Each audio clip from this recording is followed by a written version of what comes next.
اللہ حفاظت فرمائے۔ ابتدا میں نے تھوڑی سی وہ بات عرض کی تھی، وہ یہ کہ جب کسی جگہ کے مسلمان نماز پڑھ سکتے ہوں، رکاوٹ کوئی نہ ہو، پھر بھی نہ پڑھیں۔ جب کسی جگہ کے مسلمان روزہ رکھ سکتے ہوں اور سستی کی وجہ سے روزے نہ رکھیں، جب کسی جگہ کے مسلمان زکوٰۃ دے سکتے ہوں پھر بھی نہ دیں، جب کسی جگہ کے مسلمان حرام کاموں سے بچ سکتے ہوں پھر بھی نہ بچیں، جب کسی جگہ کے مسلمان قرآن پڑھ سکتے ہوں پھر بھی قرآن کے ساتھ ان کا تعلق قائم نہ ہو، جب کسی جگہ کے مسلمان اپنی نبی کی ایک سنت پر عمل کر سکتے ہوں پھر بھی نہ کریں، تو اللہ تعالیٰ شانوں کی طرف سے کبھی خطرناک فیصلے آتے ہیں۔ وہ یہ کہ جب تم آزادی کے دور میں میرے دین پر عمل کر سکتے تھے پھر بھی تم نے عمل نہیں کیا، تو میں ایسے حالات لے آؤں گا کہ تم چاہو گے بھی عمل کرنا تو کر نہیں سکو گے۔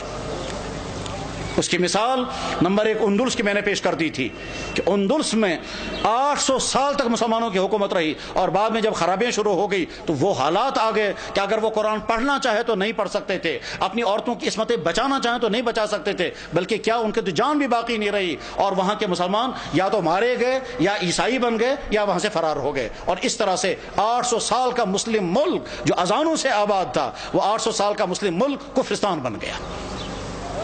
بخارا اور سمرقند یہ وہ علاقہ تھا جہاں امام بخاری، امام مسلم، ابو اللیث سمرقندی جیسا انسان، وہ علاقہ کے جہاں امام صاحب ہدایہ علامہ برہان الدین مرغینانی رحمہ اللہ تعالی جس علاقے میں تھے کہ جس مسجد میں بیٹھ کر کے انہوں نے ہدایہ کتاب لکھی، اور 13 سال لگے کتاب لکھتے ہوئے، اور 13 سال مسلسل انہیں روزہ رکھا، گھر والوں سے کھانا آتا تھا، وہ کھانا رکھ دیتے تھے، جب گھر والے واپس چلے جاتے تھے یہ کھانا کسی غریب کو کھلاتے تھے۔ 13 سال بیٹھ کر کے انہوں نے کتاب ہدایہ نام کی کتاب لکھی تھی، جو حدیث اور عقلی علوم کا مجموعہ ہے۔ علامہ انور شاہ صاحب کہا کرتے تھے، فرماتے تھے میں ہر کتاب کا جواب لکھ سکتا ہوں لیکن چند کتابوں کا جواب مجھ سے نہیں لکھا جا سکتا ہے، ان میں سے ایک کتاب ہدایہ بھی ہے۔ جس مسجد میں صاحب ہدایہ نے وہ کتاب لکھی تھی اس مسجد میں شراب کھانا چلتا ہے۔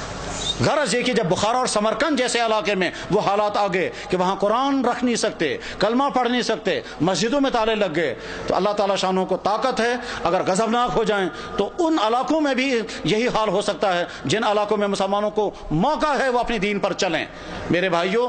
اس غلط فہمی میں مت رہیں کہ ہمارے لیے وہ حالات نہیں آ سکتے ہیں، ہماری پچھلی تاریخ میں ایسے حالات آ چکے ہیں۔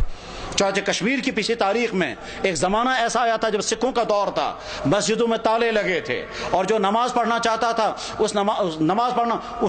اس کی جسم سے کھال نکالی جاتی تھی سب لوگوں کے سامنے تاکہ باقی لوگ نماز نہ پڑھیں۔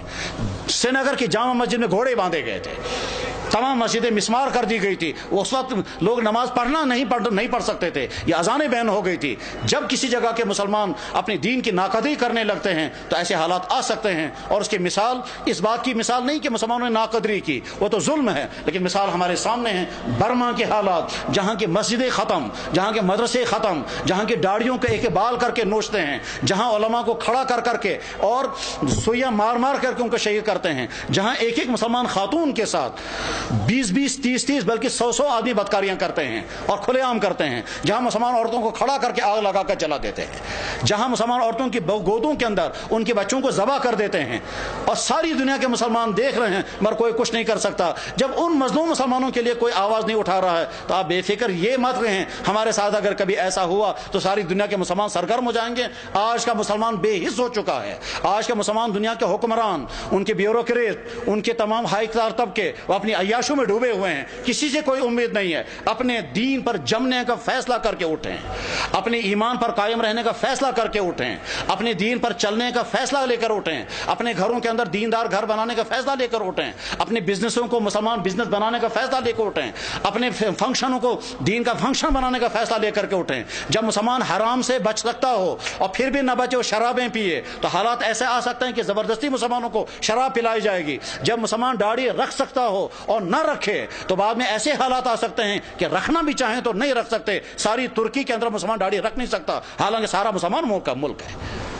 ایسے حالات آ سکتے ہیں، اس لیے اپنے دین کے ساتھ وفاداری کا فیصلہ کرو، ورنہ تو ایسا ہو سکتا ہے کہ اللہ جب تم میرے دین کے ساتھ وفاداری نہیں کرو گے تو میں تم پر ایسے حالات لا سکتا ہوں کہ تم چاہو گے بھی میرے دین پر عمل کرنا تو کر نہیں سکو گے۔ اللہ جل شانہ اس برے انجام سے ہم سب کی حفاظت فرمائے، ہمارے اکابرین کی حفاظت ہو، مدارس کی، مساجد کی، دین کے و دینی اداروں کی، دین کے کام کرنے والوں کی اور دین پہ جننے والوں کی مدد فرمائے۔ وآخر دعوانا ان الحمد للہ رب العالمین برحمتک یا ارحم الراحمین، آمین۔